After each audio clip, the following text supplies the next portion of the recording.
ಈ ದೇಗುಲದಲ್ಲಿ ನೀವು 12 ಜ್ಯೋತಿರ್ಲಿಂಗಗಳನ್ನು ದರ್ಶನ ಮಾಡಬಹುದು.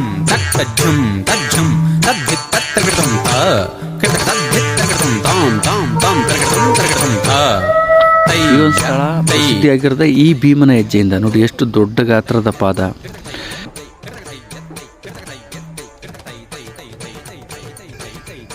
ಅರ್ಕಾವತಿಯ ತಟದಲ್ಲಿರುವ ಸುಂದರವಾದ ತಾಣ ಇದು.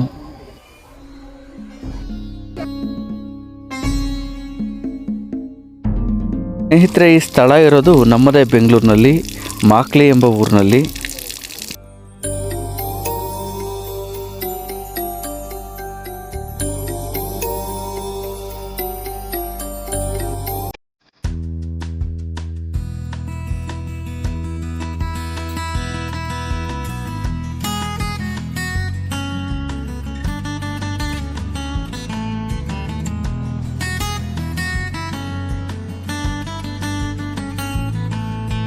ನಾನಿವತ್ತು ಬೆಂಗಳೂರಿನಲ್ಲೇ ಇರುವಂತಹ ಭೀಮೇಶ್ವರ ದೇವಸ್ಥಾನಕ್ಕೆ ಬಂದಿದ್ದೀನಿ.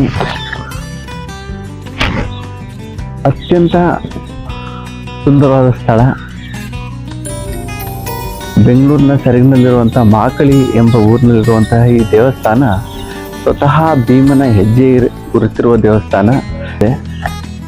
ಆ ಪಾದದ ಗುರುತಿನ ಮೇಲೆ ಜ್ಯೋತಿರ್ಲಿಂಗಗಳನ್ನ ಸ್ಥಾಪನೆ ಮಾಡಿದ್ದಾರೆ. ಆ ಒಂದು ವಿಶೇಷವಾದ ಸ್ಥಳವನ್ನು ನೋಡ್ಲಿಕ್ಕೆ ಅಂತ ಬಂದಿದ್ದೀನಿ. ಬನ್ನಿ ಹೋಗೋಣ.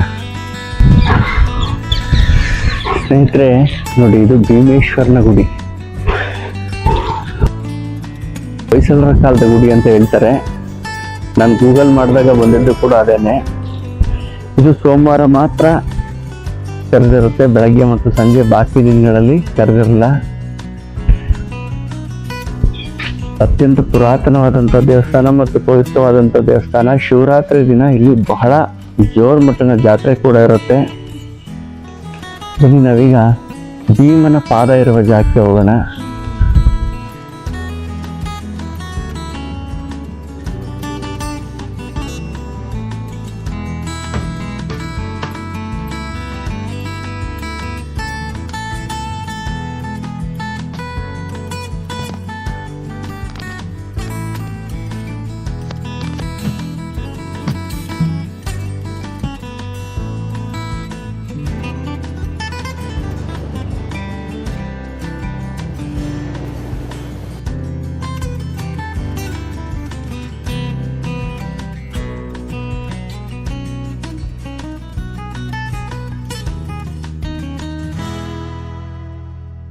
ನೋಡಿ, ಅಲ್ಲಿ ಕಾಣ್ತಿರೋದು ಧ್ಯಾನ ಮಂದಿರ.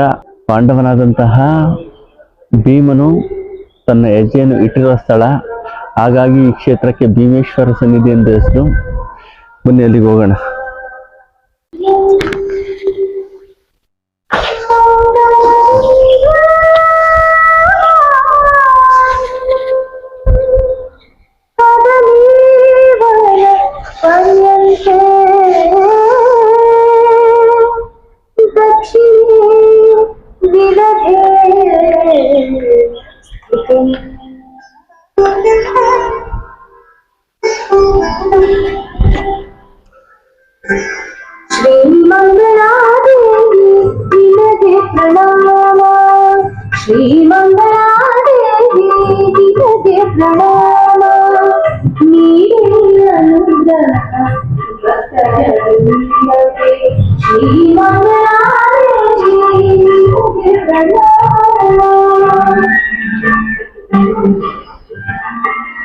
ಪಕ್ಕದಲ್ಲಿ ನೋಡ್ತಾ ಇದ್ದೀರಾ, ಅರ್ಕಾವತಿ ನದಿ ಹರಿತಾ ಇದೆ.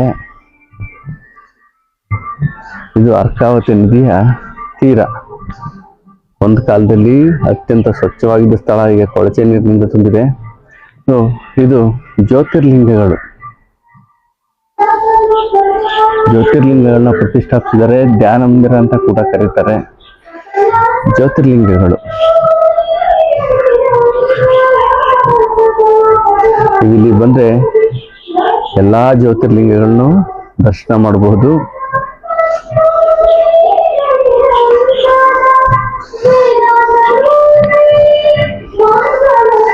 ಬನ್ನಿ ಈಗ ಭೀಮನ ಹೆಜ್ಜೆ ಗುರುತಿರೋ ಜಾಗಕ್ಕೆ ಹೋಗೋಣ.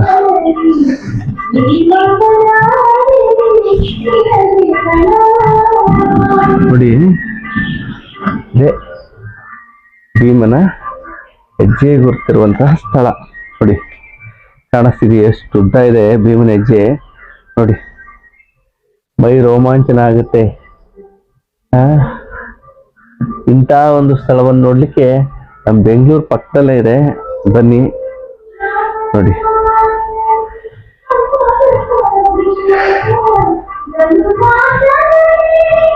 ಅತ್ಯಂತ ಪ್ರಶಾಂತವಾದ ಸ್ಥಳ. ಒಂದೇ ಪ್ರಾಬ್ಲಮ್ ಅಂದ್ರೆ ಅರ್ಕಾವತಿ ನದಿ ನೀರು ತುಂಬಾ ಗಲೀಜಾಗಿದೆ.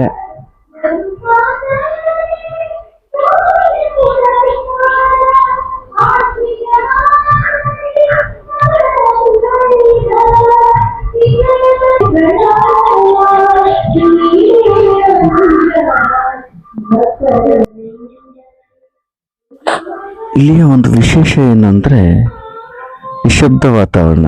ದೇವಸ್ಥಾನದ ಮಂಡಳಿಯವರು ಹಾಡುಗಳನ್ನು ಹಾಕುವುದು ಬಿಟ್ಟರೆ ಬಾಕಿ ಎಲ್ಲಾ ವೇಳೆಗಳಲ್ಲೂ ಅತ್ಯಂತ ನಿಶಬ್ದತೆ ಇಲ್ಲಿ ಆವರಿಸಿರುತ್ತೆ. ನ್ಯಾಷನಲ್ ಹೈವೇ ಹತ್ರದಲ್ಲಿದ್ರೂ ಅಲ್ಲಿಯ ಒಂದು ಸೌಂಡಿನ ಪರಿಸರ ಇಲ್ಲಿ ಕೇಳಿಬರೋದಿಲ್ಲ. ಹಾಗಾಗಿ ಇದು ನಿಶಬ್ದ ವಾತಾವರಣವಿರುವ ಸ್ಥಳ ಮತ್ತು ಪ್ರಶಾಂತವಾದ ಸ್ಥಳ.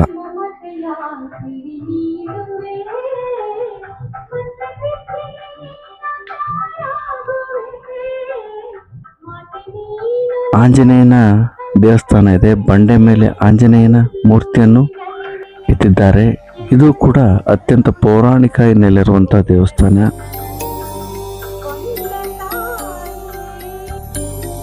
ವರ್ಷದ 365 ದಿನ ಇಲ್ಲಿ ಬೆಳಗ್ಗಿನಿಂದ ಸಂಜೆವರೆಗೂ ದೇವಸ್ಥಾನ ತೆರೆದೇ ಇರುತ್ತೆ. ಆದರೆ ಭೀಮೇಶ್ವರನ ಗುಡಿ ಮಾತ್ರ ಪ್ರತಿ ಸೋಮವಾರ ಪೂಜೆ ಇರುತ್ತೆ. ಆಂಜನೇಯನ ಗುಡಿನೂ ಹಾಗೆಯೇ ಮಂಗಳವಾರ ಹಾಗೂ ಶನಿವಾರ ಪೂಜೆ ಇರುತ್ತೆ. ಬಾಕಿ ದಿನಗಳಲ್ಲಿ ಅದು ಮುಚ್ಚಿರುತ್ತೆ.